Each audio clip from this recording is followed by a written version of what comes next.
Position is based upon his political motive. Tell everybody how much you love ATN News Media Group. ATN News Media Group. I love them because they get the message to sports Negro up in California for burning them jockeys from under the bridge and sending them to Flint because nobody recognizes the dark man no more. They rather to burn them out and talk about NRA, Negro racket ass, and you ain't getting no.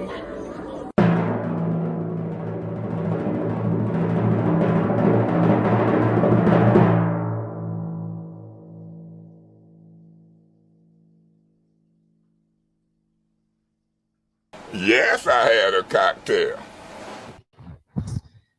Good morning, everyone. I got my church mic.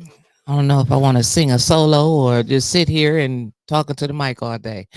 But good morning to everybody out there. Please share with us. We got two very special guests in the studio with us this morning. I know you all have been waiting, and thank you for being so patient. They were late, not me. See, I'm blaming on them. I wasn't late. I'm telling y'all, I wasn't late. I was here on time, and I was just patiently sitting here, just waiting for our guests to arrive. So, give me a couple more seconds while we share. Do I smell good, y'all? Can y'all smell me? Do you like the smell? You got it queued up, Mickey. They like the smell. That's ZanaChantel.com. Please listen. Don't forget, ladies, guys. It's Mother's Day. It's Mother's Day this weekend. Even if you don't have a mother, I'm sure it's a woman in your life that you would just love for her to smell like me, right? Smell good. And even if you don't want them to smell like me, you don't want them to be ashy, you can get them some body butter, some facial cleanser, some beard cleanser, acne exfoliant. Mickey, we're gonna play the commercial because you guys have to go to ZanaChantel.com for Mother's Day. And I'm gonna let him cue that up while I finish sharing this out. And Mickey gonna find it. And there it is. Shouts out to ATN News Media. Is it playing? Okay, well, shouts out to ATN News Media Group and the greatest producer in the world, Mickey Jordan. Listen, you too can be like us. Don't forget www.beyouti5.com. Get your A10 gear. I'm wearing everything I got. A10 today, A10 sweatshirt, A10 tumbler. Don't have my A10 hat on, but you know what? They have those too. So make sure you go and you purchase your A10 merchandise. So let's check out ZanaChantel.com because she orders for Mother's Day. Let's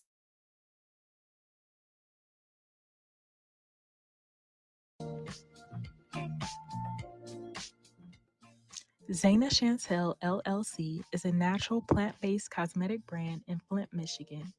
We specialize in gentle, non-toxic skin and hair care for men and women. Online at zanachantel.com. Remember, be natural, stay beautiful.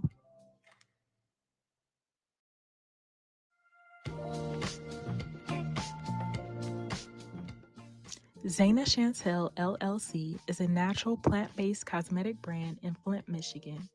We specialize in gentle, non-toxic skin and hair care for men and women. Each product is handmade, fresh to order, and available online at zanachantel.com. Remember, be natural, stay beautiful.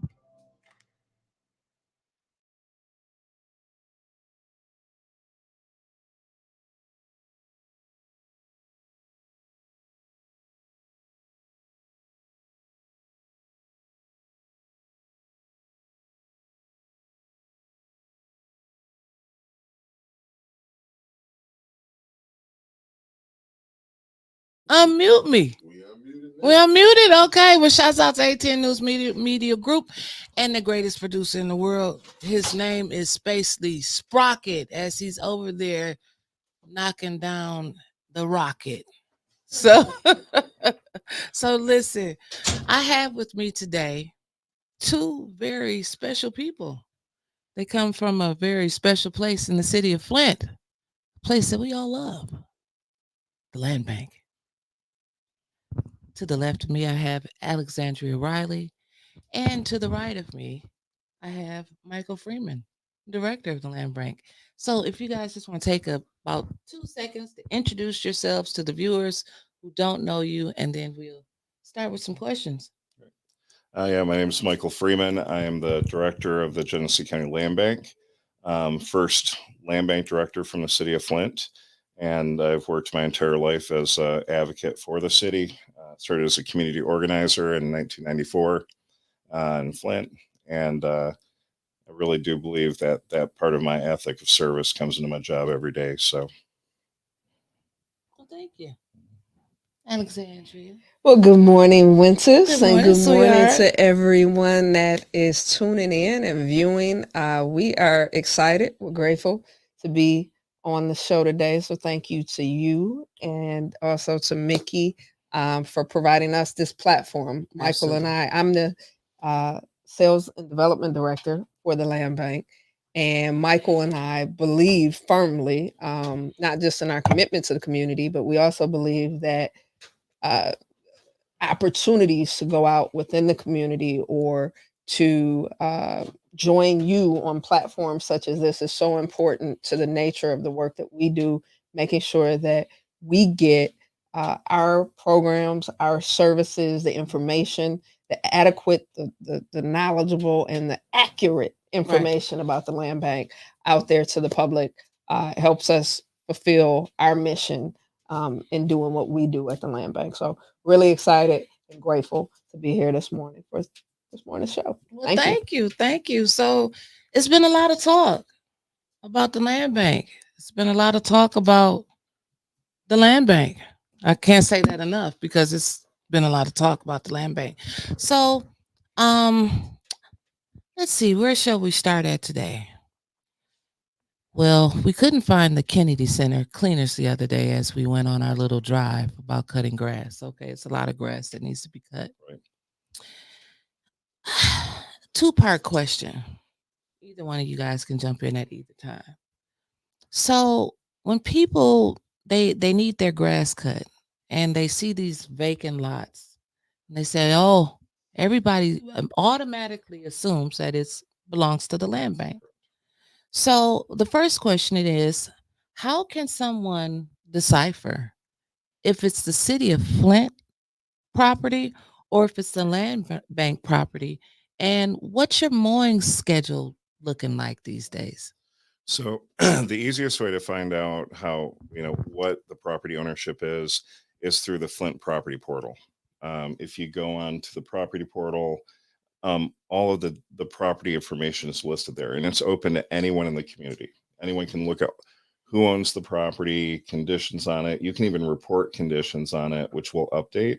So let's say, if the, high grass or if there was dumping on it, you can report that through the portal as well as our website. And our website actually, when you do complaint reports, that goes right into our database. Everyone's given a tracking number. We follow up. We've been doing email, but we're not as successful with email because I think people just get so much junk Right. that they kind of gloss over it. And we're looking at a new system of text messages to where if you make a complaint, automatically you'll get a message saying this is your complaint number, it's in process. Then you'll get another text message if you opt in. And that's the thing, we can't just randomly send it to you. But if you opt in, then it will tell you inspector has been deployed to look at the property. And then we can report on what the action is taken and when it's being resolved. And that way, everybody has more information. They know what's going on. They don't feel like they've just taken a complaint and thrown it down a hole. So essentially, that's how, two different ways specific to, blighted properties in the city. Everyone always makes the assumption when you drive past a property, if it's a blighted property, it's owned by the land bank. Right. It's only true 48% of the time. So 52% of the time, it's still in private ownership. It's a family trust from Modesto, California that owns, a house that they're still paying the taxes on. But there's no enforcement. Nothing's really happening to those individuals. So they remain in that condition. Mm-hmm. So our goal is to try and take care of the public side of blight. That's our demolition program. It's our mowing program. It's our, the dumping, prevention that we're doing. We have a lot of different interventions that we're trying to apply, but even sometimes my own board members will call and they say, hey, you need to do something about this property. I'm like, it's privately owned. We can't go on that property. So, that is one of the big challenges. And I think that for me, and why I'm glad to be here today, because I think that, I never lie. I am transparent. I will give anyone and everyone all the information and the facts. They can make that determination on, whether they're happy or they're not. But I hear so much in the community that's not right. People assume that we get money to take care of properties. We don't. We get a small amount of money through the delinquent tax fund. That's when people don't pay their taxes, and the treasurer pays us as a service to go out and mow properties or board properties. But we don't get tax dollars. I mean, it'd be great if we did, but there's not enough to go around. The city does not have that kind of money to be sharing that. So we find our own way, and that's through our property sales. So when we sell properties, that goes back into our maintenance and our management budget. So like last year, we spent $3 million from our property sales, which were only about $3.2 million, to actually go back into mowing and boarding and doing all this work, because we're not the foreclosing governmental unit. We have nothing to do with the foreclosure. The foreclosure happens through the county and the treasurer's office. And that's another thing too. People think that we're part of the county, and we're not. So those 190 homes, you didn't have anything to do with that? We had nothing to do with that. That was all part of the foreclosure process and the auction process. So what happens is when the treasurer forecloses, after the foreclosure date, then they have to go through, they do reversals. If they didn't do the foreclosure correctly, they make sure that what they're conveying to the auction process is a clean transaction.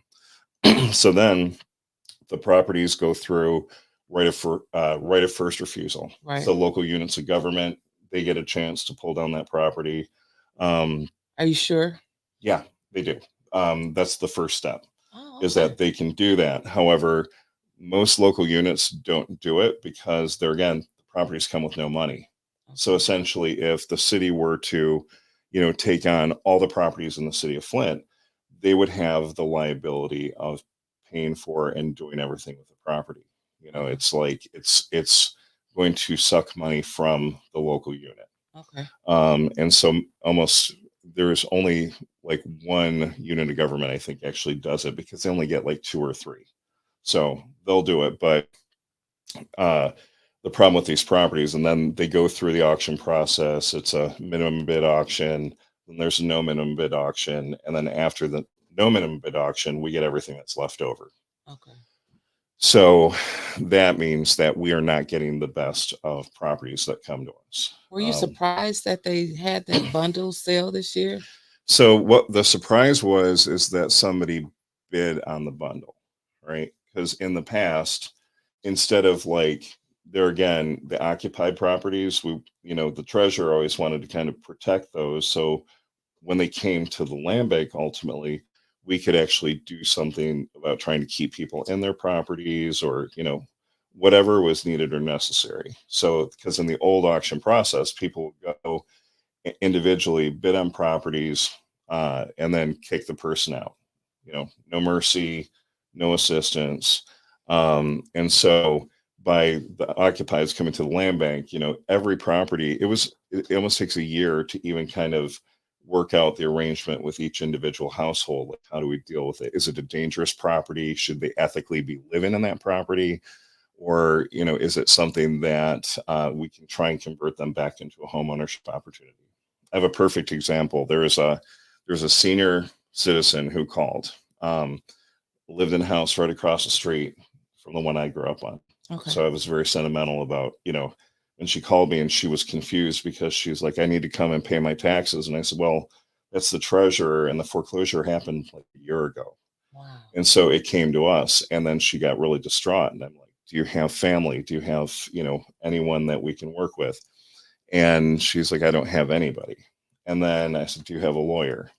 She said, well, yeah, I got a lawyer. So I worked with a lawyer to create a family trust, and we were able to sell the property to her family trust, keeping her in that house. Really? Okay. So those are the kind of things that we do when the occupied properties come to us. And the bundle, um, usually they would put it with a demo bundle so no one would bid on it, so that it would ultimately come to the land bank and we could do that kind of work with it.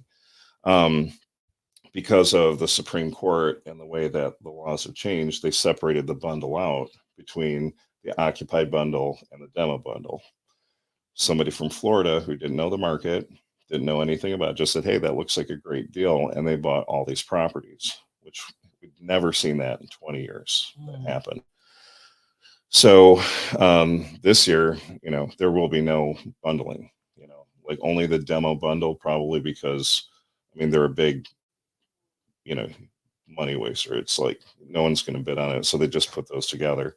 So that will change. We were devastated by that. Because we have 5 different people who work with different aspects of helping people stay in their homes. Right. And we were prepared for that. And that didn't happen, unfortunately. So that piece of it's going to go away, and you're not going to see that again. We're just going to have to try and figure out, is there a way that we can even, like if they're occupied properties and we need to help people, we may actually end up having to just buy those properties out of the auction process, so that we can protect those people. Because it really, for me, it's like we're supposed to be the compassionate side of government, where we're actually helping people. And so, we're figuring that out right now. The good news is that there's been a 50% reduction in the foreclosures in Genesee County. Okay. So we went from every year there were about 1,100 to 1,200 foreclosures. We're down to 675.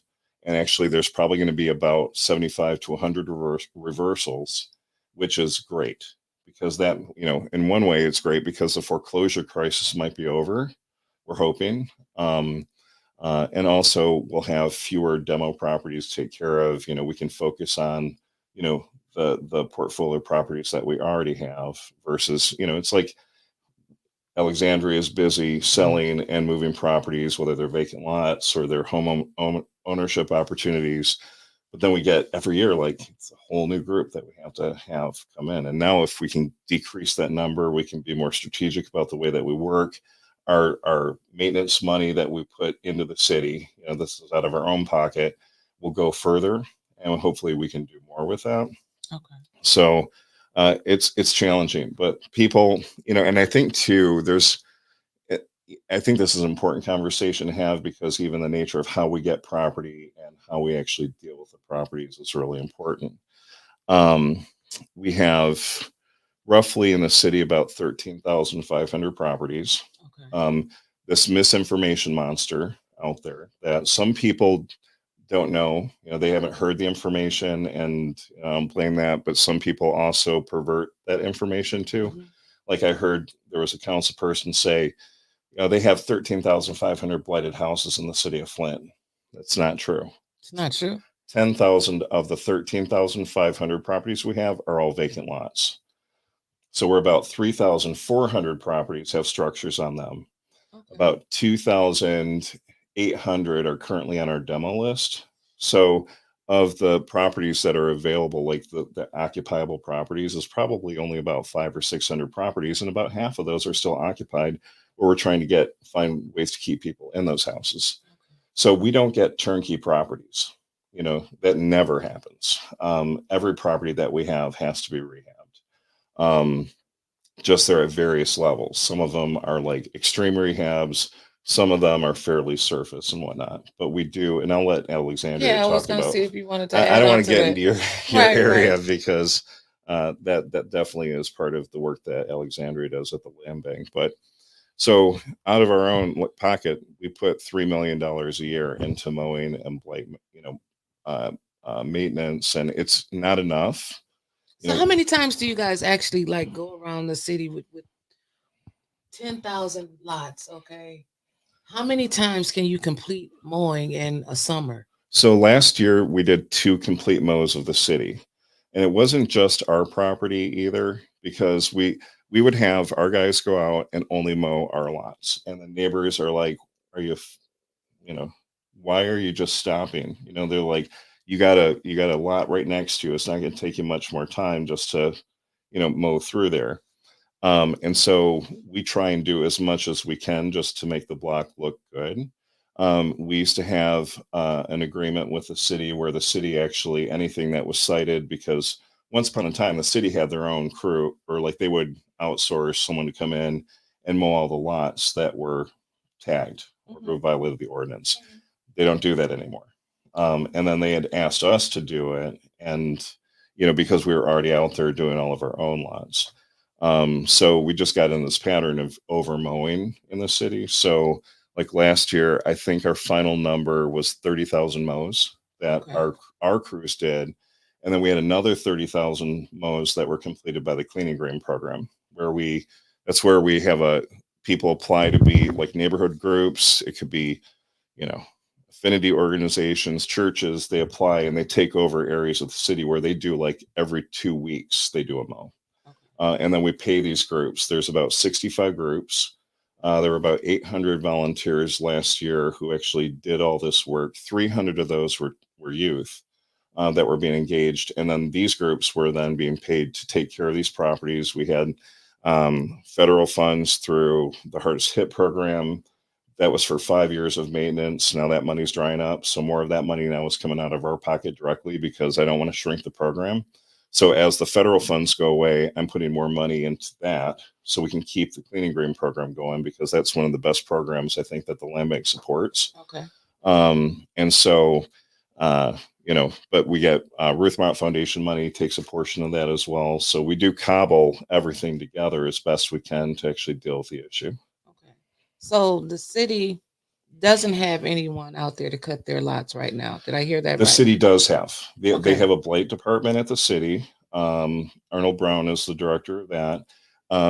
They go around and they mow as well. I think a lot of their focus is trying to do like parkway and intersections to make sure that when you pull up to a stop sign, that you can see what's coming the other way. So that's why we see like half of the lot mowed back from the street. Yeah. Okay. We go back as far as we possibly can. The city will keep it like tighter to the street. And then we go back as far as we can, like on our lots. If it's a house with a lot of trees behind it and we can't get equipment back there, then that might be where we stop. But our crews actually do a really good job, and so it's not enough. But quite honestly, too, we go back to there's just these properties don't come with any money, and the problem is the foreclosure and the person who walked away from that property, and then we're dealing with it. And residents are dealing with it. I mean, their frustration. I mean, people get mad at the land bank, but I'm like, the person who left that property, you know, to the public, that's where the problem starts. And then we're just the intervention trying to get it back into productive use. So You want to add on to that?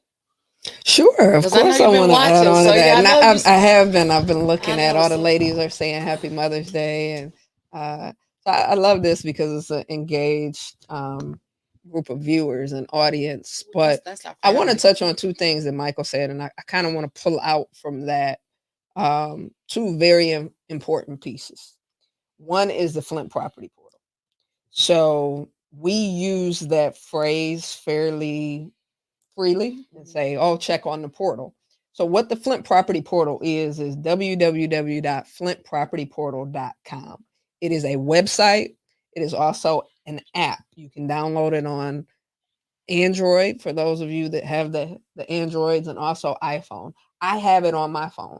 So if I'm out in the community and someone asks me about anything, we have our internal databases where we look up information in the office or on our laptops, but something at our fingertips that not just Michael and I or a land bank staff member would have access to, but the broad community in the city of Flint. So a lot of effort went into making that information readily available to the public.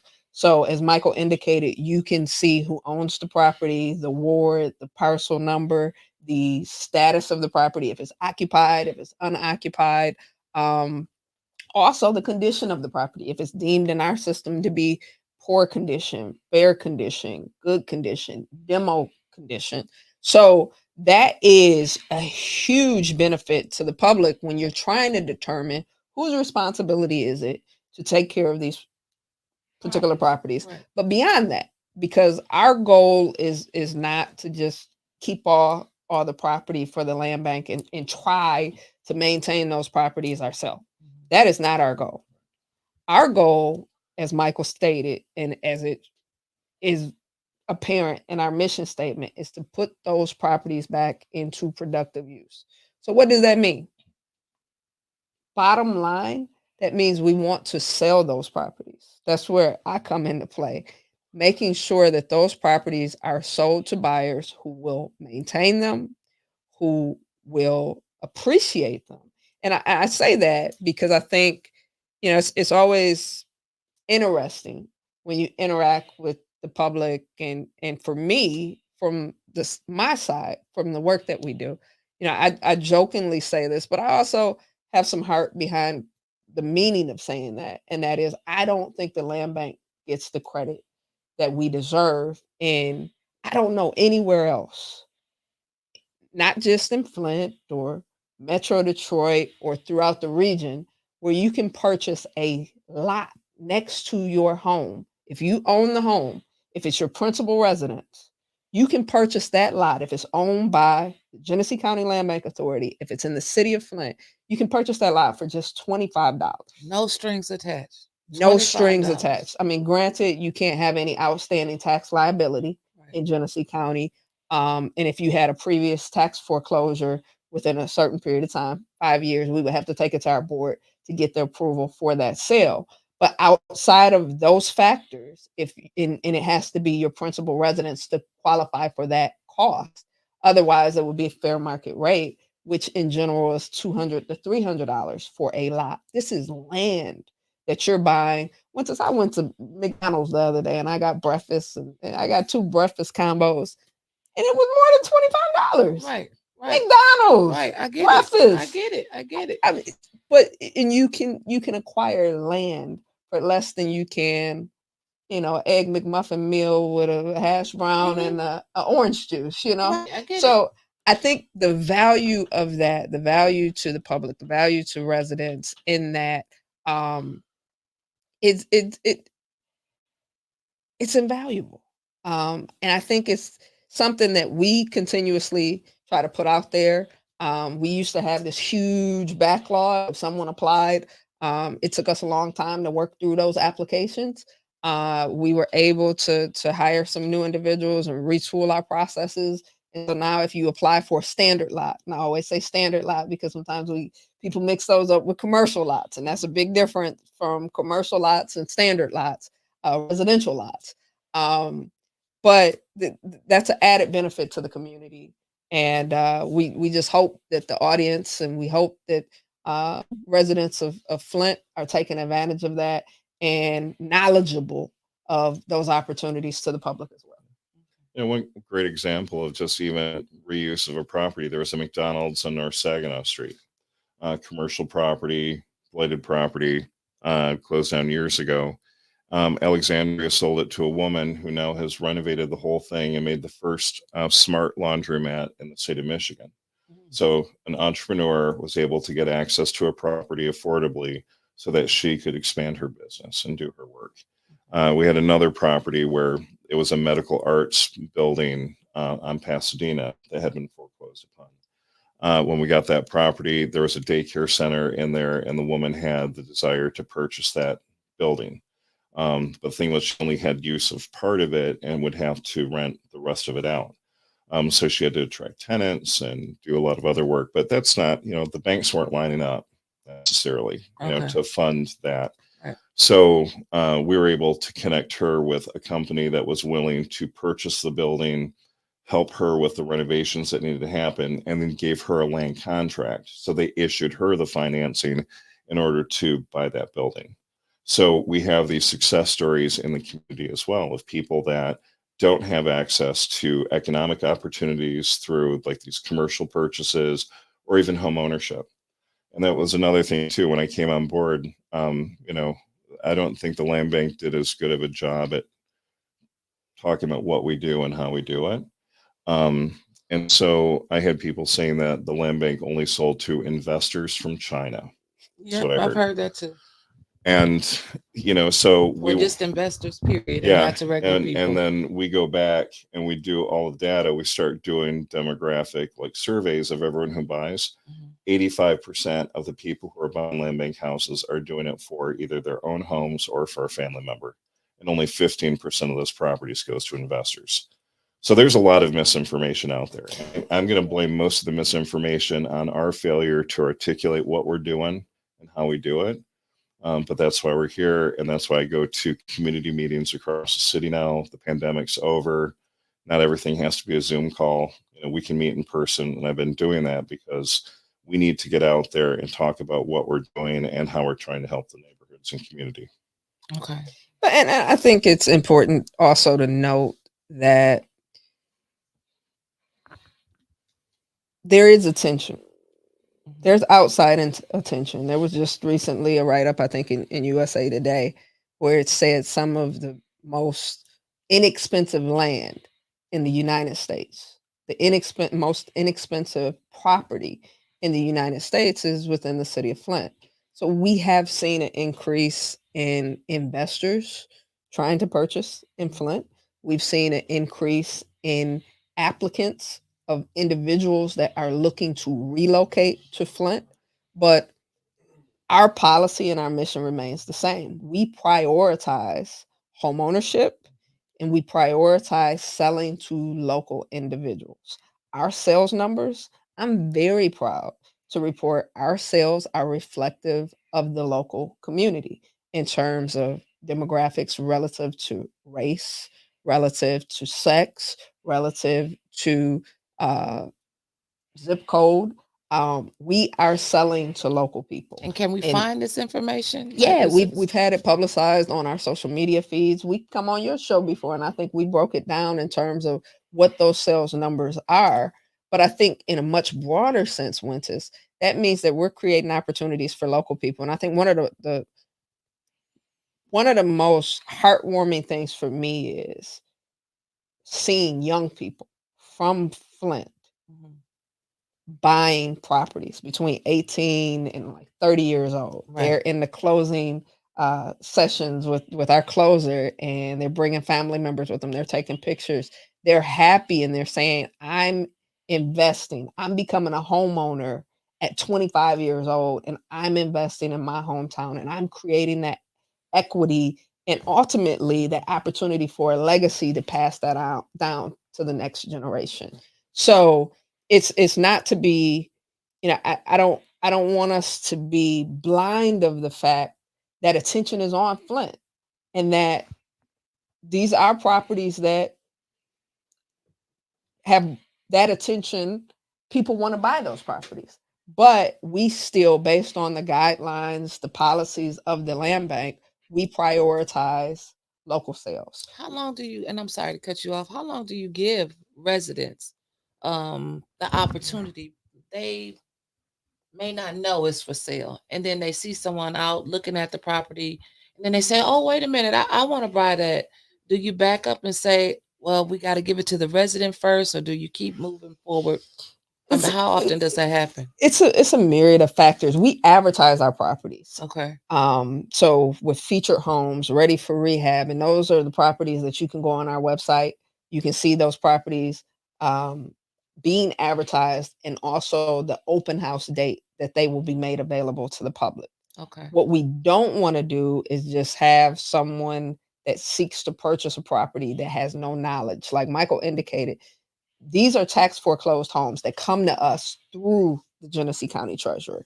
Once we receive these properties, we don't know the condition of the properties. We have to go through and see the properties ourselves before we make them available to the public, and recognizing that investment needs to be made to bring those properties back up to code and to make them livable again, because in certain instances they've been vacant for more than 3 years, or they've been broken into, or we have issues with squatters. So it's so many different factors that go into that. We want our buyers to see and know what they're getting into, because it is a commitment. We make properties available at a cheaper rate, below market, because we also recognize two things. one, it's going to take investment to bring their property up to code. And two, we want our buyers to walk away with value, with something, to have some equity the moment that they purchase that property. And to your question as well about notifying neighbors with the vacant lots, absolutely. We notify the neighbors around the vacant lot, letting them know that it's available. The issue sometimes is that you've got two homeowners on either side and both want that lot. What do you do? In some cases, we might split the lot in half. We also look at it where like one neighbor already has a lot next to them, the other one doesn't, and then they need a driveway or a way to make their property better. So we'll take that in consideration. We also look at how are people keeping their own properties, because in the past we've just done, okay, it's the side lot, they qualify. Well, you go to the lot, their house, and they've got junk cars all over the driveway, garbage piled up in the back. Should we sell the vacant lot next to that person to them, knowing that likely the problem will just spread? Expand. Okay. Because that's happened from many of our previous sales. And then we get yelled at from neighborhood groups that say, why did you sell to this person? Didn't you see what they're doing to their own lot? So we're a lot more careful about that with our disposition, because ultimately, like Alexandria said, these dispositions should go to improving neighborhoods. Absolutely. As Alexandria was talking, I saw one of the comments flick through and someone saying, so you're basically the land bank is profiting off the misery of people. We're not profiting, right? I just said we spend, our property sales in 1 year might be 3.1 or 3.2 million, and we spend $3 million on all the property mowing and maintenance. There is no profit here. There's like literally, we're just trying to be able to do the best thing we possibly can do with these properties that came through foreclosure. We had nothing to do with them going through the process, but we do have a role in positioning them back for neighborhoods to make their neighborhoods better. We work with community groups throughout the city. Renetta Speed works with neighborhoods every single day and has done that for many years to make sure that we are in contact with neighborhoods, that they have somebody to call and talk to when there are problems. How many homes do you guys, like the house on Mackin Road, beautiful? How many homes do you rehab versus demo? Or does it just depend on the condition of the home? We, on average, about About 12. 12 a year. Yeah. So, Okay. Right. So Um, we haven't and- in the past really focused on the construction side of things, because we typically let the private market, we let people, because actually people privately can, as a homeowner, the rehab is cheaper, because if we do it, they treat us like we're a developer. Okay. And then we have to spend twice the amount of money because of all the different trades that we have to bring in. Like, we can't just do our own drywall. It's like now a homeowner can do a lot of the work themselves. Okay. They have to get the main stuff like HVAC and plumbing and electrical, but the other stuff they can put sweat equity into it, so it's cheaper. We are looking right now at doing more of a redevelopment side of the land bank and taking on more houses that we can rehab that are turnkey, because that's the problem too, is for some people who want to purchase a house, if it's not FHA eligible, if it's not up to code, you can't get that loan, financing. right? Exactly. So essentially, like, now we have only people who buy it, and then they have to put their own money out of their pocket into that property. So if we can do more turnkey properties, we can have more housing opportunities in the city of Flint. And so I'd love to start doing that more. And because you don't rebuild a city just by demoing. Right. We've torn down in the city of Well, Flint. wait. Well, before you go, Okay. before you Yeah. talk about that leads into my next question: the ARPA funds. Yeah. The land bank and ARPA's been a big talk around the city of Flint. You both know that. Yeah. The land bank received $16 million of Flint's ARPA money. How have you spent that? Yeah. So the ARPA money was part of the seed money for a bigger program. Mind Okay. you, we've got right now, it's actually more of a $70 million problem. Okay. And then the 16 million initially was the seed money that was leveraged against the county's money. So Okay. 8 million was contributed to the county, or by the county. We had the city of Flint that did the $16 million. Then the Mott Foundation came in with $10 million. Okay. So that got the ball rolling. Then we were able to apply to the state, the federal government, and other funding sources to say, hey, we're building this pool of money for all this demolition that we need to do. So right now we're in the middle, like there's a timeline. You have to spend that money within a specific amount of time. Okay. So we have to spend, like right now we're spending the city of Flint money has to be spent first. In the city of Flint. Only in the city of Flint. You can't Okay. use that money anywhere outside the city. So it's only Flint addresses. And even the county money that they put in, 92% of their $8 million they put in was all in the city of Flint too. This is the county was recognizing that the city of Flint is still in the county. Okay. So they did fund a big part of that as well. So that's in process. We've got about 1,910 properties right now that are solid on the list and scheduled for demolition.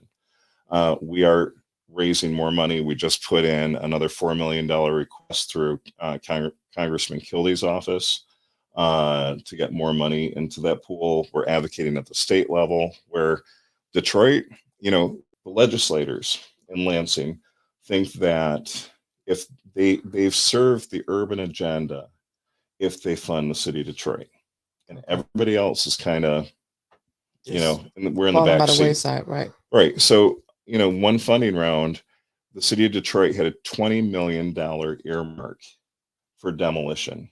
And you know how much we were eligible to get? $250,000. Wow. That's all we got. Now we're getting more because we're pushing more. But when you look at blighted properties, Detroit and Flint, we've got the blight. Right. They should be putting the money where the problem is.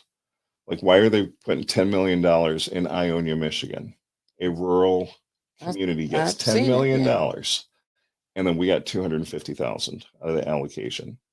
So we have to be more aggressive here in the city of Flint of advocating the resources that we need. Because demolition, people think it's a matter of, you buy a backhoe and you drive it up and then you just tear it down. Mm-hmm. That's not how demo works. With the EPA involved, with the state of Michigan, Flint has been poisoned before. And our demolition program will not be something that poisons people, because you know what happens when you demo and you got asbestos in houses? All that asbestos goes up into the air. Imagine we demolished 1,900 properties without the proper environmental due diligence. You got 1,900 properties that are going to be putting out a cloud of asbestos. That's going to poison our children, it's going to poison our seniors, everybody else. Right. So we make sure every single demo we do is free of asbestos. We have to remove all the asbestos beforehand. We have burnout properties that people think, well, that should be cheap. It's not, because you can't test it now, right? You can't, like an inspector on a house that's solid, you can send somebody in and they can test for all the asbestos in the house. Now, what they do, and they say, well, we can't get in there, so we have to treat the whole thing like it's asbestos containing. So now everything has to go to a specialized containment facility. How much does the average demo cost here in Flint? When we did the hardest hit program, it was roughly $15,000 to $16,000 per residential structure.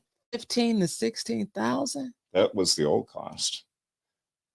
I know, and it's like when you do the environmental abatement with everything else, that's the true cost of demo. And we were the third cheapest in the state of Michigan. That's more than some of the houses are worth here in Flint. This is part of the problem too, when you look at the value of a property in real estate. And I want to speak to something with respect to that too, because I looked at the comments. And the phone lines will be open soon. Don't worry. It was a mention that someone went down to city council and talked about how there was a demo property that we ended up selling, that they wanted to acquire the lot once that demo would come down. Mm-hmm. So as Michael's talking about blight throughout the community and talking about how we were able to leverage city, county, Mott Foundation and bring, because that was in response to surveys that we went out and did and said, and that was in part of everything with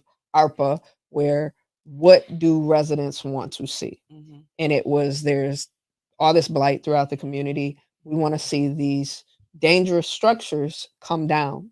So we're met with the hard challenge of when we identify something to be demoed and it's funded, it's considered a funded demo, and then we get an application. And so that goes back to one of your questions as well. So we get an application, and you would be surprised how many applications. These properties have sat there, they've been in our inventory, some of them, and no one ever put in an application. The moment that we get funding to bring those properties down, now we have neighbors, now we have relatives of the prior so owner. it's like They're this all coming out of the woodwork. Right. saying, I want to buy it, I want to save this structure. And so we're knowledgeable of that. And so we go through and we vet and we say, okay, if you want to save the structure, do you have the resources to do that? Do you have the capacity to take on this project? We're going to give you 1 year. We're going to sell this property to you under the agreement that within 1 year, you're going to be able to obtain a certificate of occupancy from the city of Flint that this house is back up to code and it's livable again. And so in that certain instance, we take the applications, and I'm speaking back to the individual that came and spoke at council. We take the applications and we have what's classified as waiting for demo. So someone can put in an application on a house that's scheduled to come down that has not come down yet. And then we have waiting for demo. So the moment that it's demolished, then they become eligible to purchase that vacant lot. Now let's back up.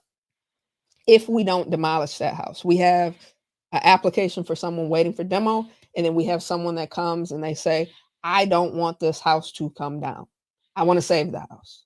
I want to put the investment in the house to bring it up to code. What that enables us to do is keep that house, or ultimately, once we sell it to that individual, put that house back on the tax rolls at a rate where we're capturing for that structure and not a vacant lot. And also it allows us to take the funds that have been dedicated to that particular property to bring that property down and put it on another property to bring that property down. So ultimately it helps us to eradicate the blight throughout our communities. Okay, so help me understand this process. So you have a vacant structure that is scheduled for demolition, and someone comes in and they say, we want to buy it, and they buy it from you. But this was one of the foreclosed properties that were landed in your lap from the county. But Flint doesn't get that money back. It goes to the Landbank from the sale. From the sale of the property, correct. Okay. Right. So, And then that money goes into the maintenance program. So I saw someone on the comments saying that, and this is, I've run into this too, where people don't look at the comments. I know, right? We're gonna open the phone lines in a minute. I know, but it's like people, someone's saying that demos cost $6,000 to $9,000. Well, I'd be interested to know who these contractors are, and are they doing it safely, or is the stuff actually ending up where it's supposed to go? Like if you're paying $6,000 to $9,000, they're dumping all that stuff just someplace in that else greenhouse in the city. that's still sitting there. Right. Remember that greenhouse Yep. we talked about? It's going to end up some other place. Are they putting clean dirt back in the hole? Like, because we test every single hole that gets filled in, we test the dirt has to be virgin soil. It can't come from any other construction site, anything like that. We do, we have inspectors that go out. We do compaction testing to make sure after you fill the hole, is it going to just become a sinkhole?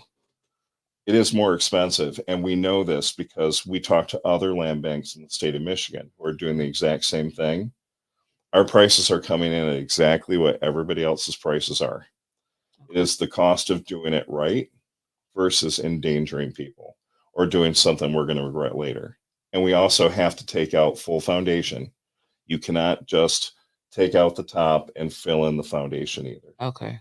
So there are costs, and we actually have to procure this every single time we put batches of houses out for bid. We have to get competitive bids on all this work. Okay. So our costs are the true cost, and they are unfortunate, but it's how much, and costs are going up every place. I watch on TV and, like the 911 system, they were just talking about that last night, how they might have to impose a special fee. And they're talking about what their cost was once, like their equipment. So, 10 years ago, you could buy this equipment. This is a $3,000, like kind of piece of equipment for, for law enforcement to connect to 911. Now it's $7,000. Every inflation has hit everybody in every single way. Okay. And this is not an exception. So for those people who say, I know somebody who could do it for $4,000, you show me that you can do it right, And then we can and do it. you've got the qualifications to do it. You're not fly by night, so, but any governmental entity, if you do more than 4 demos per year, you have to do what's called regulated demolition. You have to give notifications to the EPA. You have to do full remediation on the property. So everybody from the city of Flint, us, you do it. You got to do it the right way, and So it's more more expensive. than just going in, tearing down the house, You can't filling do it up that. with dirt and be done. I was asked the other day, it's like, well, just take the fine. Well, I'm using federal funds. If I knowingly violate the law, which I would be doing, I'd be in jail. Okay. So that's why I told them, I said, I prefer not to be in jail, because you can't just say, in the fine, $60,000 per incident if you violate, 60,000. and then $1,000 a day until you've corrected the issue. Okay. Well, I got a couple of questions before we open up the phone lines. When we do open phone lines, I come with your questions. All I ask is that you be respectful to our guest. But first, a couple of ATM podcasters who weren't able to make it today, they had a question, and I got to ask you these questions for him. Northern High School caught on fire 2 or 3 times, and the city charged them roughly $26,000 for the use of the fire department and some other little things. Does the city of Flint charge the Landbank for structures that get burned down damn near daily? So I don't know what the how they come up with evaluation for the school. Mhm. That was a fire, a containing fire as well. Like for them, it's like they were going in to put it out and save the structure, right? I'm assuming. I'm assuming they're trying to say, but I don't know. Usually with our structures, because Trying they're to see if I vacant, can get these are not like fire that is to preserve and save the structure. It's just to protect the neighboring properties. So we are not charged for those, but we take city services as well, Mhm. like water department, for instance. We pay the city of Flint for all the water, like water cuts on all of our demos. Mhm. We pay for those. And so every year since we've started the Land Bank, we've paid $10 million into city services. So about $500,000 we see. pay for the services that we are provided, just like everybody else. Okay. Okay, so in essence, you do have to pay. We do pay. Okay. And we're happy to do it. I mean, it's like, if we're using, like, we want a water department as well that's functioning ideally. Mhm. So we can't get a freebie there, and we're fine with that. And so we do pay in, because it helps other residents as well. So Okay. Okay. Another question I got: pulling permits to remodel and resell homes.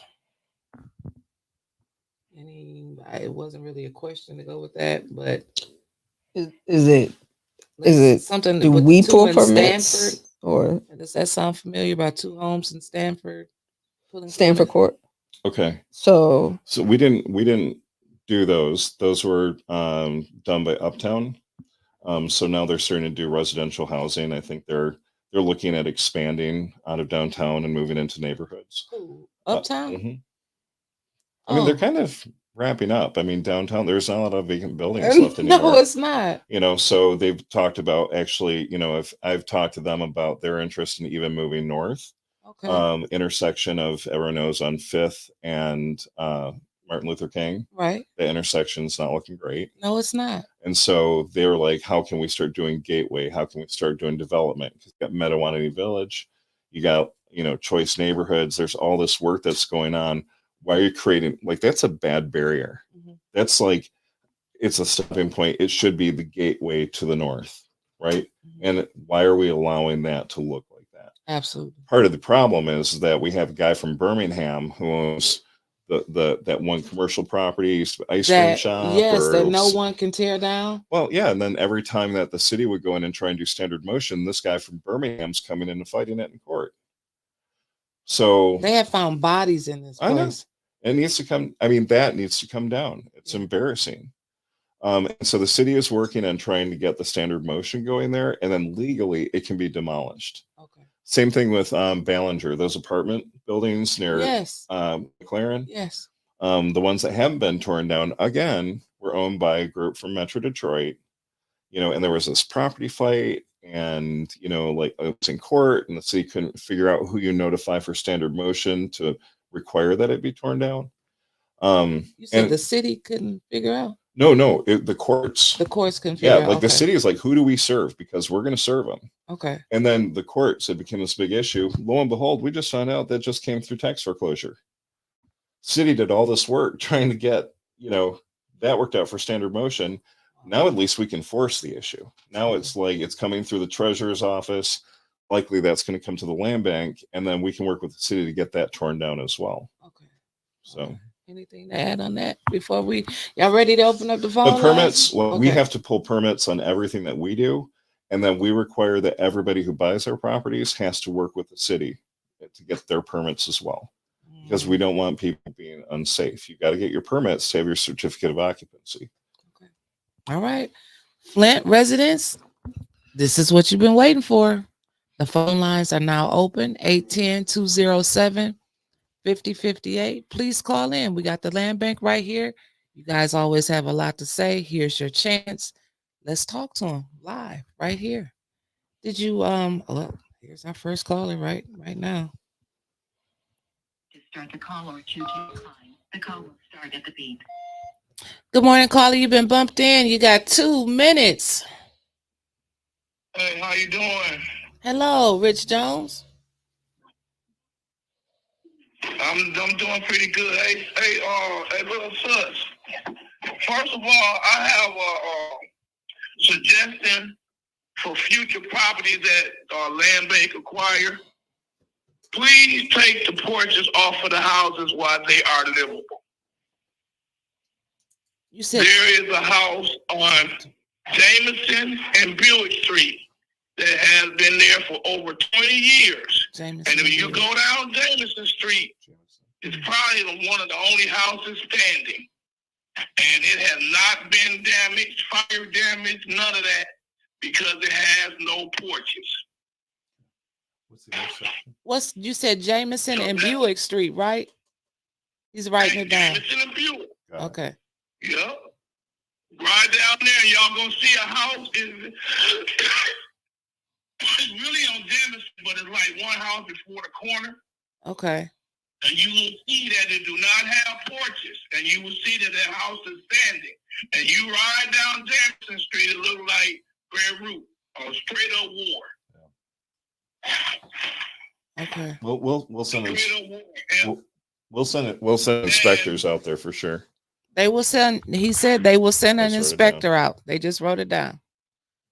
So, all you gotta do is just ride by and look at the house. I know. They got to assess it first, though. Okay. What else you got for it, Rich? You got about 10 more seconds. What else? Yeah, that was 2 minutes. I said, yeah, it's 2 minutes. Man, y'all done put me on the damn losing time. What else you got for the Land Bank, Rich? But no, I'm just glad to hear that he said it costs $15,000 to clear a house.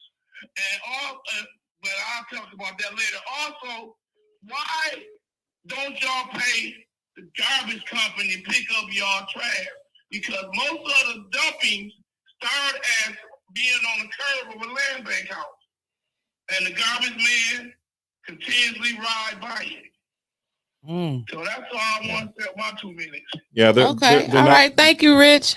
Yeah, they're not supposed to be riding by. Like if things are out to the curb and it's the city right away. Uh-huh. So that's where definitely let the land bank know so we can report that to waste collection.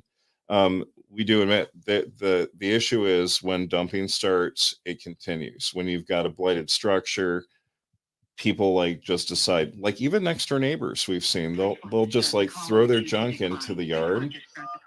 So we do have our own crews, and we actually bought our One own. second. We actually bought our own garbage truck, so that we could start doing the collection and not have to depend upon them. And that's each load is about 150,000 pounds of garbage is in each load that we can pick up. Mhm. So we just hired 60 people who just started last week, and then they're going to be part of. They're doing mowing, and then they're doing the blight elimination as well. Okay.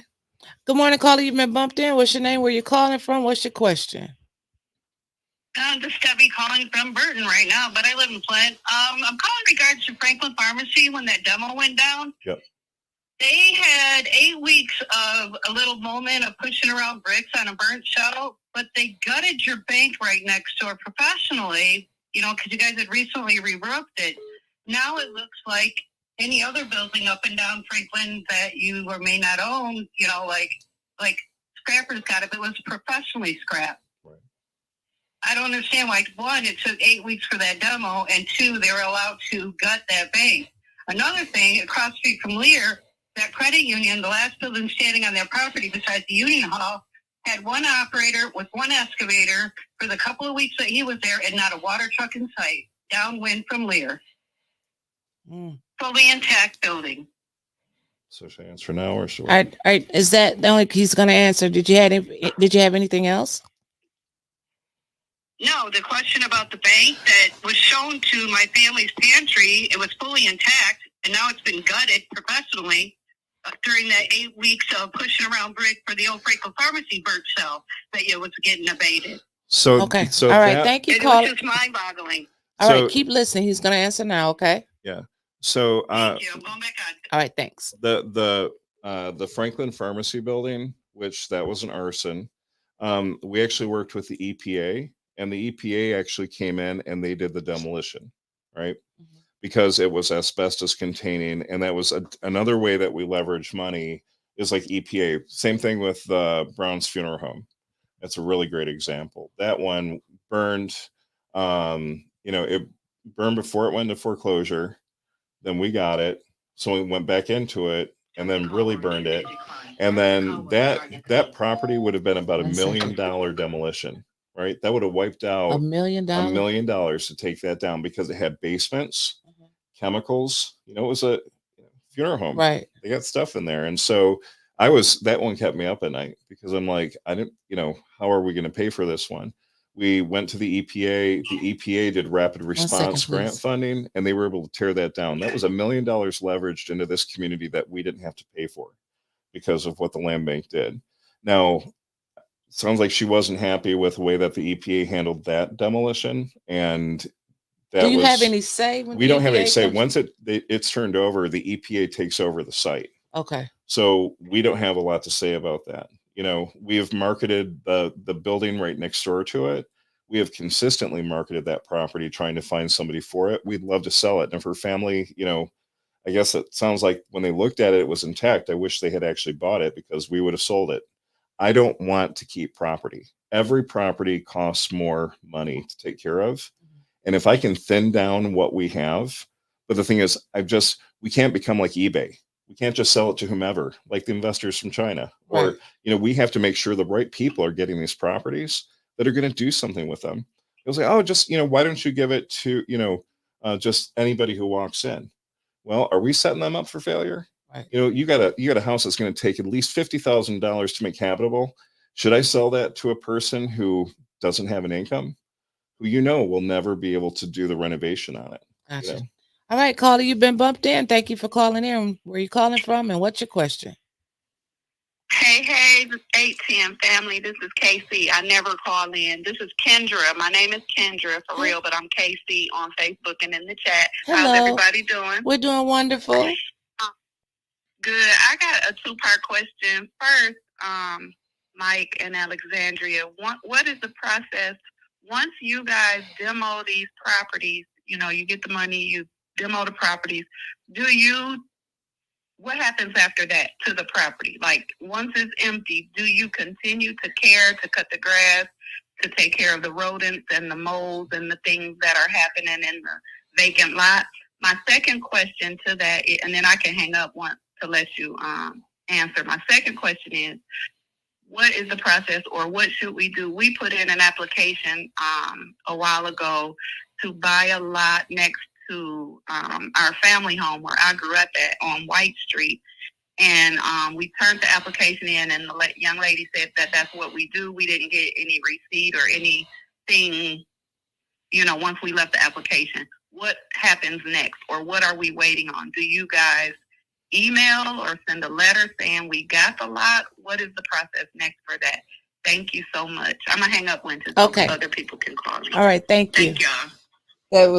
That was Casey. Casey, yeah. Thank you, Casey. That was two great questions. I wish she wouldn't have hung up. Well, she's listening to you. She's still listening. So if you can reach out to us, because I need to know the address. She said next to her family home. White Street. On White Street. Okay. And I'll go back and check into that. I'm not sure if it's already existing vacant lot or if was something that was waiting for demo. So if we do have, to answer her question about if we have a structure that is scheduled to come down, it comes down. After it comes down, we don't sell it the next day. We have to go through the process of what's called a release, and that can take several months until we are released to make that property available to the public. That'd be like ARPA. If it was an ARPA demo, we have to make sure that we've done it all right and cleared everything before we can move on it. Okay. And also in that time frame as well, if no applications are made and we still have that lot and we're marketing it for sale, we will maintain that lot up to 5 years. So thanks, Casey. Great question. And we will follow up with you about your inquiry. Okay. Her first part, so first part is we do the maintenance. Okay. It is available for sale after the release that Michael mentioned, which could take on general like 3 months, maybe. Yeah, I mean, imagine it depends. It's case by case. We do a $15,000 to $20,000 demo, and a person still gets to buy the property for $25. Okay. So that's where we are actually. People are getting a great deal. Where I mean.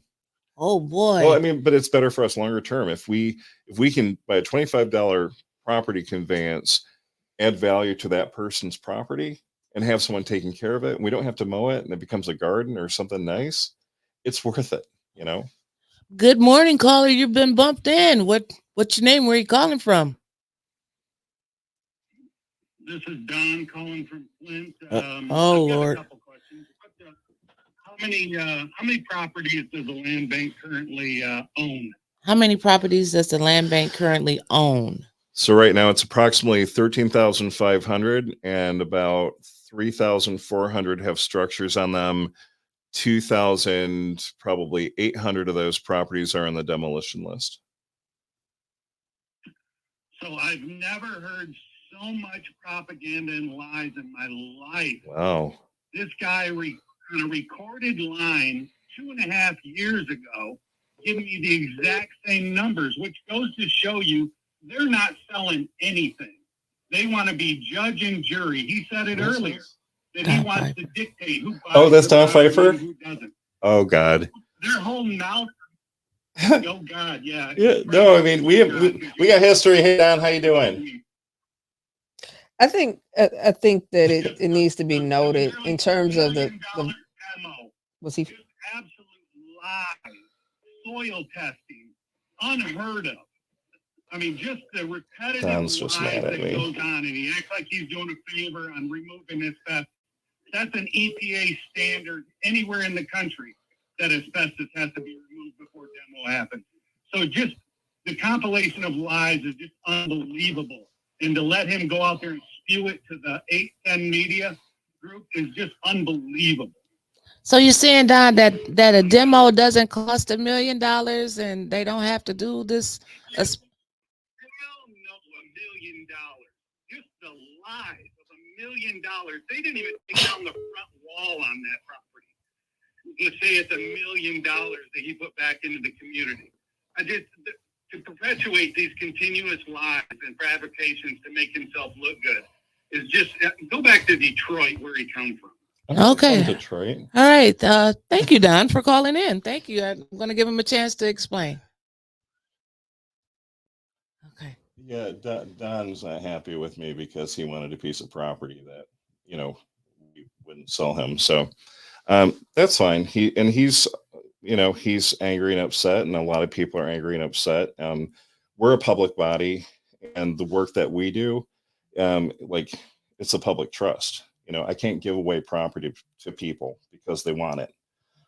If it has value, I have to at least recoup part of that value of the property in order to fund the activities of the land bank. So I'm sorry that he's upset, but no, everything there are across the city, there are large commercial structures. That building was almost 2 acres on You 2 have acres. receipts to show? We have everything, and we are Okay. fully audited. Everything is audited, Okay. especially when it comes to federal funds. Now, that was an EPA demo.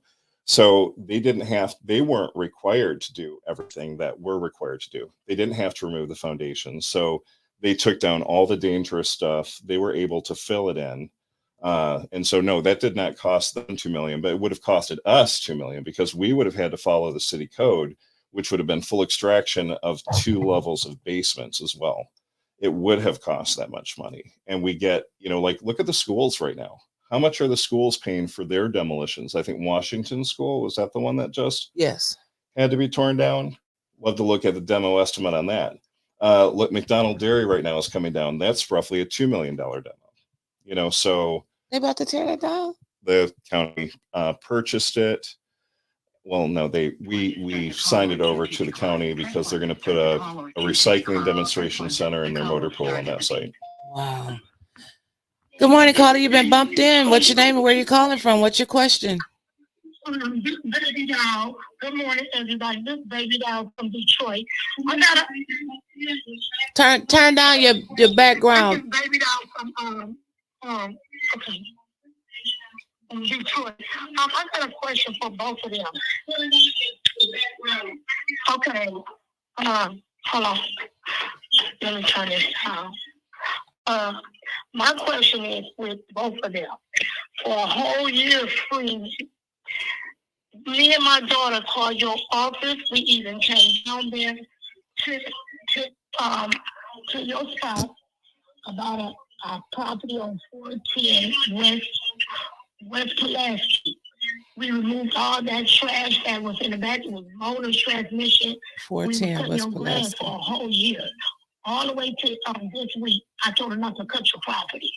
It got a sinkhole coming over to her property, and it was reported so many times. You guys said when the person answered your phone, they said you guys were going to call us. Y'all still didn't call us. I talked to Nick a couple of days ago. You talked to who? Said that We talked to her to daughter as out well. to that property to take it to secure it because she has 6 kids. She didn't even let them put on her property. So my thing, Nick in the office at Landbank, I talked with him. And he said he was sending somebody. So he said they didn't show up, call him back. I called him back that same day, a little after 4. He answered the phone. He said, I said to Mop the next day. That ain't what he said. So my thing is I still haven't been to that property. I had to go to the council people and call First Ward and ask him, was that his property? He said yes. He submitted a complaint against you guys because he took pictures. That house been sitting up there for years. It was supposed to get demolition April last month of 2024. Nick gave me an excuse about it got held back, but it's supposed to get torn down this summer. I hope it do because it's not fair that my daughter's kids stay playing their driveway because you got sinkholes next coming over to her property, and then y'all didn't secure this property. She moved everything out the backyard and was cutting the yard the whole year. Landbank, y'all lying. The workers didn't cut that grass none last year at all. We was cutting it because I even brought her some stuff to get rid of the animals that was coming over to her property, and they wouldn't move from the kids at all. She even tried to get the animals. They just looked at her. So I brought some stuff down to help her out. You guys are lying. Half of them houses in Flint been sitting up over 20 plus years. Land bank is not cutting the grass. You need to get on your workers that you got out here cutting grass because they're not cutting the grass. Half of them residents are taking care of y'all not, and y'all not helping them out. Or y'all saying thank you. That's all Nick said, thank you. You should be paying them to take care of your lot. So I Okay. have a problem with land bank. Quit doing these lies to cover up for whoever the hell y'all covered up for. Because all y'all been doing is lies. I lived in Flint for years. Half of them houses been sitting there for years. And I'm 60 years old. Y'all ain't been taking care of your property. It's all about money. Y'all had a black contractor wanted to tear down the house the right way. He tore down the ones in Saginaw. Y'all didn't want to hire him. Or whoever these contractors y'all got, y'all tearing up houses behind her, but y'all didn't tear up the house in April next to her, 410 West Pulaski. Okay, baby doll. So stop all them lies. All right. Tell the truth. Let them answer. Keep watching, okay? So tell the truth. Okay. Okay, that's all I want to say. Quit lying. All right. Thank you, baby doll. Okay. Bye-bye. Bye. So this is actually a situation from, I'm fully aware of the phone calls that she's spoken with many of our staff members. Okay. Now, this is about her daughter's property. We're talking directly with her daughter right now. And her daughter has been actually very, we've been working through whatever the issues are. So, and we will take care of, I know about this specific situation. So Okay. obviously, I understand that she's Hold on, very please. upset for her daughter. Right, and the grandkids. But we are more than happy to, we're working with her daughter. We're going to make sure that her kids are safe, that property is torn down. It will be taken care of. Okay. All right. You heard it here, baby doll. Good morning, caller. You've been bumped in. Where you calling from? What's your question? Good morning, caller. You've been bumped in. Where you calling from? What's your question? I'm calling from Flint. This is the Johnson family calling me. Okay. Can you turn down your background interference, please? Yes, I just did. Okay. And Great. that was like that. Okay, we have a. Okay, my question is, my house went into foreclosure, and it was like a low amount, and I was trying to contact downtown police and all this, and they wouldn't give me no information on my home. They told me that they had no information. Then finally they said, "Oh, it's over into Landbank." I called Landbank. My lawyer called Landbank, and that was within like 2 weeks. They sold my house. So now that I'm paying rent on my house, there's no way that I can recover my house back. This is not, it wasn't to go to the land bank. They're saying that it didn't go. It was, if it's someone, if this is it a Two Life? Is that who? Two Life? Yes. Yeah. That never came to the land bank. It was never sold by the land bank. Never came to the land bank, never sold by the land bank is what the director is saying right now. Yeah, that was the one that was part of the occupied bundle. That's what my lawyer If had it come to the land bank, we would have tried to work with them to keep them in. They said they are saying it didn't come. Purchased that from the tax auction. It said the investor purchased it from the tax auction. It didn't come to the land bank. Well, the tax manipulated people out of their homes. They manipulated people. They did it intentionally. They had went to several places trying to get assistance to keep their homes and not get evicted, and they couldn't get proper answers or correct information from nobody in this city or county, and they all need to be sued and thrown up on the bus. Okay. All right. Thank you, caller. So what's your response? Right. We're gonna answer that. So what's your so what's the hold on, let me get this next caller and then we can answer them all at the same time. Remember that. Do you remember that question? Okay. The call will start at the beep. Good morning, caller. You've been bumped in. What's your question for us? Yeah, just baby doll. Let me correct Mr. Freeman. That is not my daughter's property. That's what I was told. This is baby doll from Detroit. I want to get corrected on Mr. Freeman. That property is not my daughter. You lied again. That is your property. So don't lie and say that's my daughter's property. No, he's talking property, Mr. Freeman. So that's what I'm calling for. Don't tell no lies no more, okay? All right. Thank you, baby doll. No, thank you. Okay. All right. Let's handle the first one first. About the lady who said that she tried to get her property and was told by the land bank she couldn't get it back.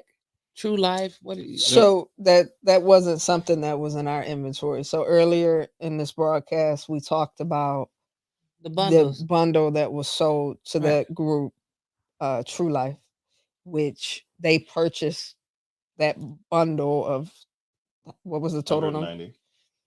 Properties. Ultimately, historically, those properties would have come to the land bank. Historically, we would have worked with the occupants, not the past owner that lost the property, but if there was an occupant, a renter, a relative, someone in the home, we don't displace individuals. And historically, we've worked with individuals to keep them in those properties. So what you What saying if it happened in this wasn't if I'm instance, sorry to cut you off, but what you saying if it wasn't sold, it would have came back to the land bank. right? But since the properties were sold in the bundle, it's out of the land bank's It's out of hand. our hands, unfortunately. So if anyone who's listening right now or watching this, if you have someone that's to life who purchased your property out of the auction, the best thing to do first is to contact the county treasurer's office, and they can provide you any information related to the foreclosure. Second thing is Legal Services of Eastern Michigan is actually under contract. The city provided them with money for financial assistance for people to deal with them if they're trying to evict you illegally. Like they're still technically, I guess, if they're treating people like they're tenants, then they have to comply with the law. Yeah, they're saying that the yet they truly haven't done anything to help the residents yet. It's True Life. Yeah, no, it's and so go to Legal Services of Eastern Michigan, let them know that you had the property that was purchased through the auction. To Life, TOLIFE, was the purchaser. If they're coming in trying to force eviction, I know that they've hired a local attorney to try and help with evictions, where they came in and claimed that they were going to improve the properties, sell them back to people on land contracts. They were going to try and keep people in. I'm hearing quite the opposite right now of what they're doing. Get legal representation because you have rights as an occupant of that structure. And if that property is not up to code and they're trying to charge you rent, they're violating city ordinance. And so you can get free legal assistance through Legal Services of Eastern Michigan. So listen, I gotta ask, why the phone is not ringing? Mhm. Why the hell does the land bank have such a bad rap in the city of Flint? Big picture, people are really angry and frustrated, right? They deserve to be. This is a situation that it wasn't their fault. It was done to them, right? Mhm. Foreclosure, when people left the city, they didn't take their houses with them. Right. So we're left with everybody else's leftovers with no money. People stopped paying the taxes on properties, and then they were left there to languish. So I understand completely. I got a land bank property behind me that isn't being torn down. And it's like One I second. get the frustration, but it's like the one thing is, and I don't know, I can't speak for other directors in the past, but like this is my home and my community. Like the things that piss off everybody else. I and so for me, it's like I want people, I can own their anger and frustration, but what I just can't do is like let that cloud or that frustration cloud our ability to work together.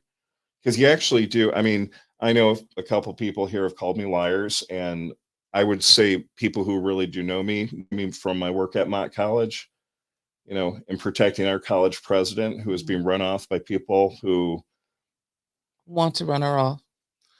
um I am a civil servant. I'm not an elected official, right? I know my job is to be there to serve the community and the people, and I have nothing to gain by lying.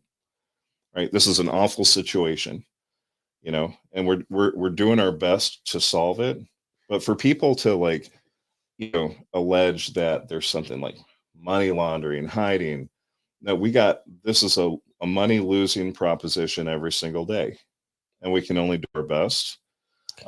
So for me, it helps when, like I've had people who call the land bank and they're angry and they're frustrated, and I talk to them long enough, and then I think it's just empathy is what people need, and they need to be listened to and heard, and I'm willing to do that all day long. But it's just the anger, the personal attacks, I'm not going to say who that called in, but basically people spreading vicious lies, personal lies. Feels like high school. Mm. And I'm done with high school. Right. Being bullied is just, it's not necessary. And for me, it's like I want to have positive conversations. So I don't think anyone has had the chance to talk to people or to have a listener. Mhm. And for the first time, we're here today because we're here to listen and to share information. I write down this I stuff see you right every now. single, Right. I go back to people. I'm like, what's the status on this? I want people to be heard, but I also just want it to be respectful. I will give respect all day long, you know, and even if you're frustrated, and I let people be frustrated, Right. but there's a lot of misinformation, and I would say there's two things going on. There's people who are just not informed, who have not been given the information, and that information is spreading, and I need to fix that. There's another camp of people who have perhaps an agenda, that they spread misinformation. This is the culture of the country right now. Right. You see people in highest political offices lie through their teeth. We know they're lying, but it's become acceptable. Mhm. Um, Let's take this call yeah, real quick. Right? I'm just Let's saying. take this call. Caller, you've been bumped in. What's your question? Hey, this is Woody Green calling in. Hey. I want to say first, from Flint, but living in Georgia. Mhm. I want to say first, I don't necessarily believe in the land bank concept, but understand because of the corporate and political disinvestment in the community over here, something needs to be done, and this is a solution. Mike, what I want to know, just in the vein of, like you said, some of the positive pieces of this, I know you're from Flint. What have you learned from your early days of community development, and how that's helped you with your current role? And then also, what would you say that's working well? And thank you for having this interview today, Winner. Okay, no problem. Thank you, Woody. That's a good question. It's a, I gotta take break. Keep going. it's all right. I mean, it's been, I started in 1994 in Flint, and I've seen a lot of changes. Sometimes it's felt like quicksand. It's like where you feel like something great happens and everyone gets hopeful, and then something else fails and you slide right back. I have people who, uh, you know, we would always say, let's do a community plan, let's do neighborhood plans. And the plans never happen. It just becomes like you talk, and people are sick of it. And so, and goes back into this issue of frustration, is that people want to see something hopeful. And it's hard to think that any intervention, people probably look at, and probably part of the reason they hate the land bank too, is just, they probably feel like it's another failed thing. It's another thing that is supposed to be an intervention that, probably won't solve all the issues. Well, we don't have a silver bullet in this community. There's no one thing. But I can say over the past 20 years, if the land bank hadn't been here, I guarantee you things would be worse. So the tech center, Southside, GM wanted to tear that down like everything else because they didn't want the tax liability. The land bank intervened, got GM to just convey ownership over to them, so that they could actually then sell it to somebody who has now this big neuroscience, research and development facility. We now have a contributing structure. The GHS building that they just built downtown, that's helping all these kids who have been adversely affected by the lead crisis. You know who gave them all that land for that? It was the land bank. There was a oil change. I think it was like Fast Eddie's or something like that. Oil change, car wash. We environmentally cleaned that property. We did all the property, assembly for them, so that they were able to build this new facility that's helping Flint children for free who are suffering the effects from the lead crisis. So the land bank has had their hands in many things and helped orchestrate that. And we fly under the radar because actually at the end of the day, we're the last ones to get credit. Burston Fieldhouse. How much land did we convey over to Burston so that they could start their new development project? Demolition, We reposition the property so it can be reused. So all throughout this community, there are projects, things that we've been able to take, like that EPA grant money. That is critical. This is millions of dollars. We've leveraged $160 million over the 20 years in EPA money into our community. So we do things under the radar, and we're never the first out demanding that we get some sort of response. And maybe that's part of the problem. I still think that most people think that every structure that's vacant belongs to That's the land biggest bank. problem. Hell, I drive down the road and I look at stuff and I'm like, oh, we probably own that. What are we going to do with it? And it's not always the case, right? Right. So I'm guilty of that. Good morning, caller. You've been bumped in. What you calling from? Where you calling from? And what's your question? Hey, Winters, this is Anthony Eccles. I'm calling from Flint, Michigan. Hey, Mr. Eccles. I got a quick question. Do they have do Landbank have like a field superintendent, somebody that keeps up with the burnt houses, the vacant lots that need grass cut, various things like that? Somebody that can do quality control and make sure everything is right, throughout the city. Because I see a lot of neglect and just, bad stuff going all throughout the city. Even where I live in the 5th Ward, I try to keep up and call and let them know about different issues, but it's real slow. Like right now, I got 3 feet of grass growing in vacant lots, several vacant lots down from me, and one burnt house that, the foundation is all that's left that's been there for like almost two and a half years. Then another house that just collapsed on itself right next to it. I mean, literally collapsed. The home collapsed.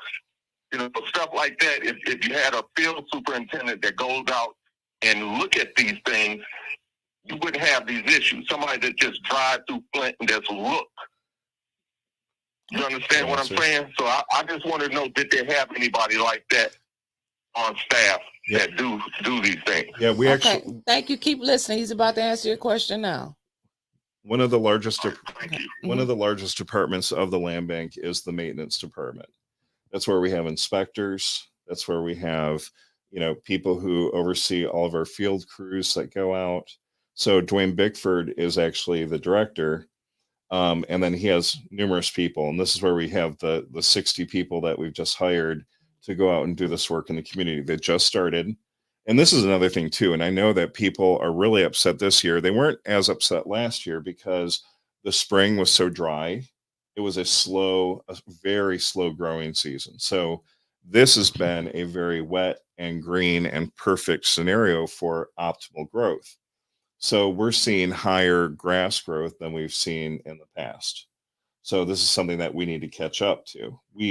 Our people, we have large equipment that go through the neighborhoods first, ranging down to the smaller equipment. We have field inspectors who go out and look what's going on. The best thing to do is report through our website where it says report a problem.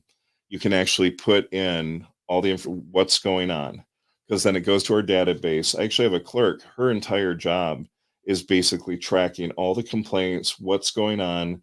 We have a system called Regrid that takes all that information, and that's how we deploy our inspectors and workers. We say, high grass complaint here. This is what's going on.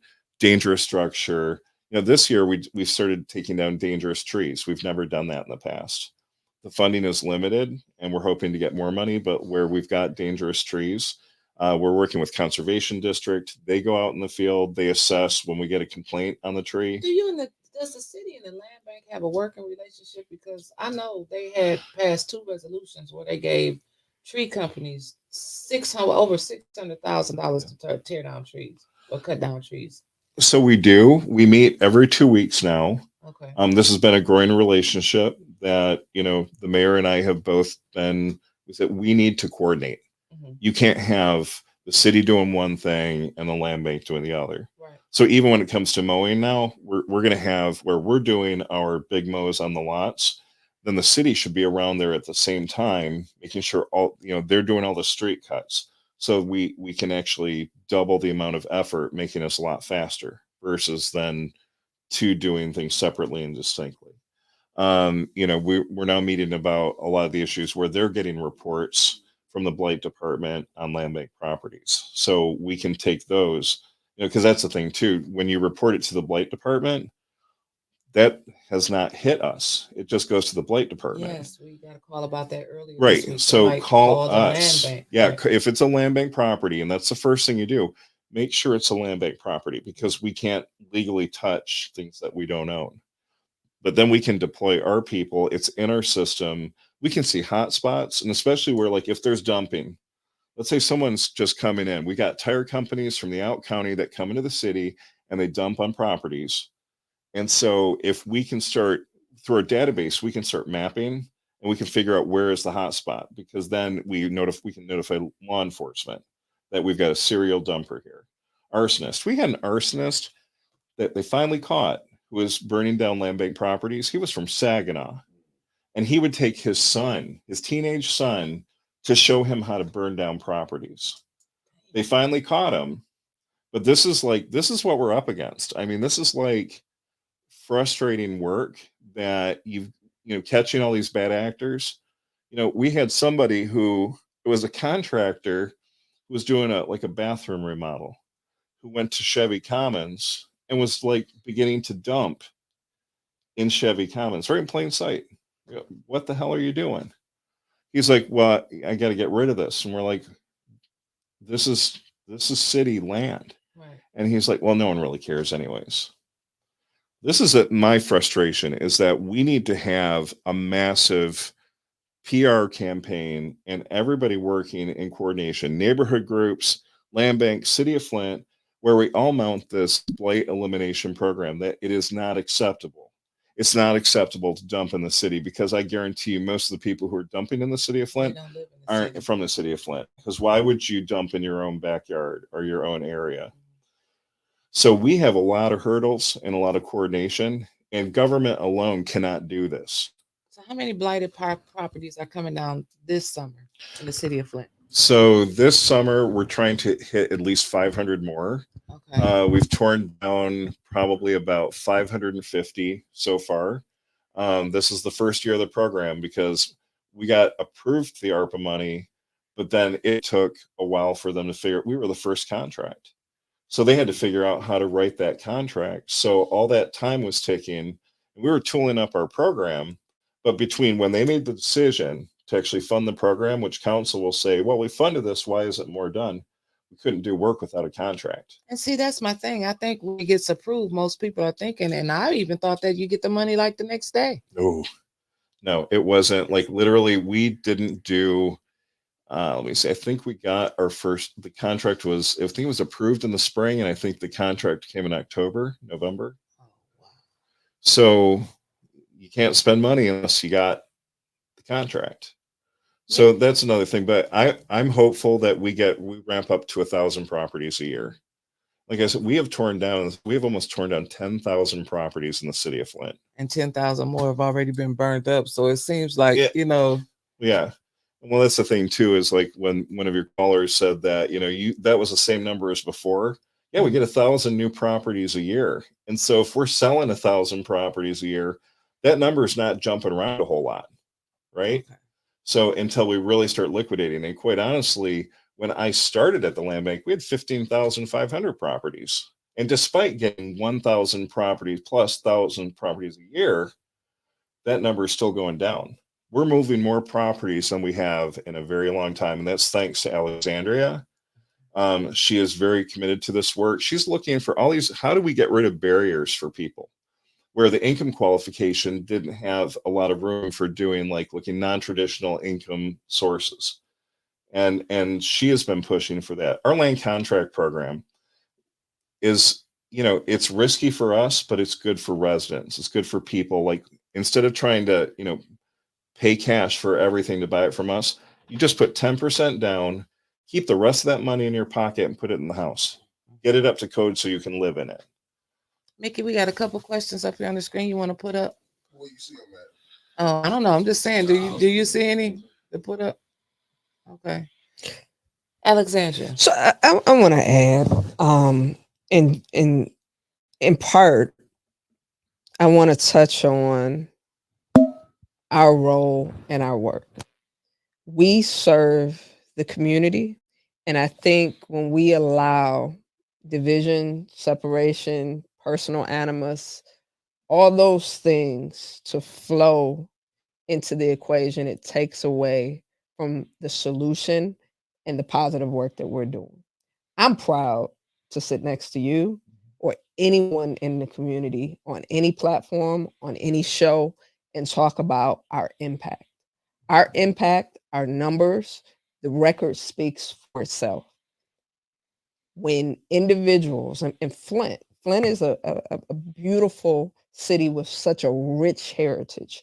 Flint has been the first of its kind with being the birthplace of General Motors, the birthplace of fair housing, the birthplace of the Genesee County Land Bank Authority, which has been the model to every land bank in land banking principles, putting properties back into productive use across the entire country. And by the work that we're doing, we're creating more homeowners. We're creating more opportunities for people to own, to have a vested interest in their community. And to Michael's point, we allow land contracts in a traditional sense. And I was looking at some of the comments where individuals were saying, well, what do you mean on the market or the regular market? We're doing off market sales, meaning it's not on the multiple listing service. It's not, we do have some instances where we list our rehab with realtors for those to be sold. And you have the traditional standard requirements for financing, where they're looking at tax returns, where they're looking at, or even in a rental space, they're looking at background checks. We don't check backgrounds. We don't pull credit. We don't check to see if there's been bankruptcy. So I think some of the information that's being put out there, and you always find that. And we're here to talk about the solutions. We're here to talk about what can make Flint and Genesee County better. And we're here to talk about the work that we've been doing. So I don't want us to lose sight of that. I want to end this interview on a positive note. I think there are so many issues that impact our communities, that it's always going to be a progression. But us maintaining the focus of being people centered, community oriented, and our guiding principles of making sure that we are ultimately building up the community by providing those opportunities, that will continue to remain at the forefront of my work, at Michael's work, and everybody that has the opportunity to work on behalf of our staff and with our programs. The volunteers within Clean and Green, that also has been a model to the entire country. People, other land banks, nonprofit organizations, community groups, they are modeling their work in other communities, trying to build up their communities from the work and the example that we're setting right here. So with that, our website, everyone, is www.thelandbank.org. You can reach myself directly. You can reach Michael or any of our staff if you have any further questions. As always, thank you to you for allowing us to be on the show. To give the people a chance too, because you guys come on quite frequently, and we do a lot of talking. But I wanted the residents to ask some of their questions, get some of their frustrations off their chest. Yeah. I seen one before we end. I seen a comment up there, and I want you both to comment on this. It said, and I know we feel this a lot. This is where a lot of the anger is coming from. Flint is a low income, impoverished city. And it said the question, well, the statement was made. It said that the land bank is part of the gentrification process. When you hear that, what does that make you feel, and how does that make you feel? And we're gonna close out with that. Well, you have to ask the question, what is gentrification? And I think in a traditional sense, our communities of color, I grew up in Pontiac. I have family here. I work here. But the same issues that impact Flint, impact Pontiac, impact Detroit, impact Saginaw. Right. But we're here today talking about Genesee County, and we're talking about Flint. When opportunities have been denied for so long for local people, and you have outside investors or groups that can come in and take advantage of those opportunities. I think those are the factors that tie into that word gentrification that give it that bad connotation. On the flip side of that, another factor of looking at gentrification means investment is being made. Investment is not always a bad thing, but based on our policies for our disposition of property and how we work with individuals. Michael talked about local business owners, Mary McGee, who just opened up the first smart laundromat. Also on that Saginaw corridor, we've been a vital part, providing 40 parcels for Burston for that expansion, a nonprofit expansion that will serve and provide opportunities for our young people. Looking at, we have the transportation company on Saginaw. It's a bunch of vested small mom and pop shops that we've been helped to expand their opportunities and grow their businesses because our priority has been on local, committed businesses and individuals. And we give access to those individuals through a tool of resources that are provided to land banks. And so, again, we're very proud of that work, but the terms of gentrification, I don't want us to take away from the issue at hand of being able to provide opportunities, real opportunities for people that already exist right here. And that's the work that we're doing. And so, And that's worthy of like an entirely like another show segment where I bring in like Christina Kelly, who's over our neighborhood planning and revitalization department. And she's been there since the very beginning. And everything in her work, she talks about environmental and social justice. That the land bank, that is our job. Our job is to like, let's say you've got Brownell neighborhood, beautiful neighborhood. You know, people take care of their houses, a lot of community pride there. The land bank has the one bad house on the block. Right. If we go in and renovate it to make it like the best house on the block, is that gentrification? Or have we now just made the lives of every other person who takes care of their house better? Is that gentrification? That's what we do. Right. You know, so essentially, if we're trying to like raise property values in a neighborhood by one of our rehab, Mackin Road, did that rehab? You know, it's like right next to El Dorado Vista, beautiful street, mid-century modern, cool houses, great neighborhood. Very and who did we sell to? And we sold to African American senior couple that are both Army veterans who moved into that Natives of house. Flint. Natives of Flint. And so we did our best possible job with that house because as one of the neighbors came down, Mabel and was it Mabel and Bill who came down? They said, you make sure you sell this for as much as you can because my kids moved down to Georgia and they keep saying you need to sell your house, leave Flint, move down here. And she's like, I want to look at my kids and say, you know what, my house is worth something.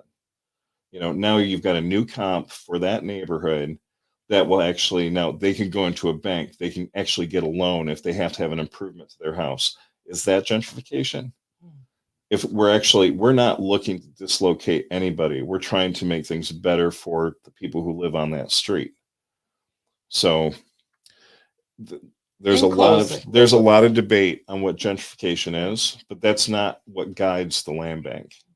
You know, the land bank is guided by somebody who loves his city, who loves the people who live here, who came from a nonprofit background that believes in social justice, diversity, equity, and inclusion.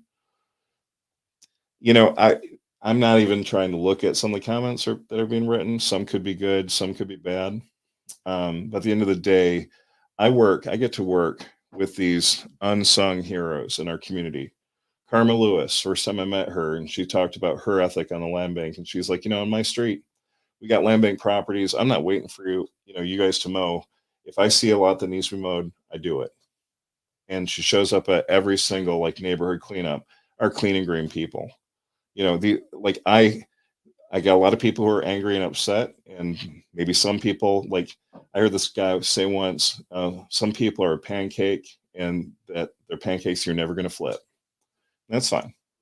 You know, I can tell my truth and people can do with it what they want. But at the end of the day, I am surrounded by the best Flint people who care about their community, who want to do the best, and I'm working with them every single day, and I will continue to do so. All right. Well, thank you. And I thank you both for coming on and answering some of those tough questions from my 810 family. So we will see you back here at 1 o'clock for Trevor's Rant. Thank you all so much.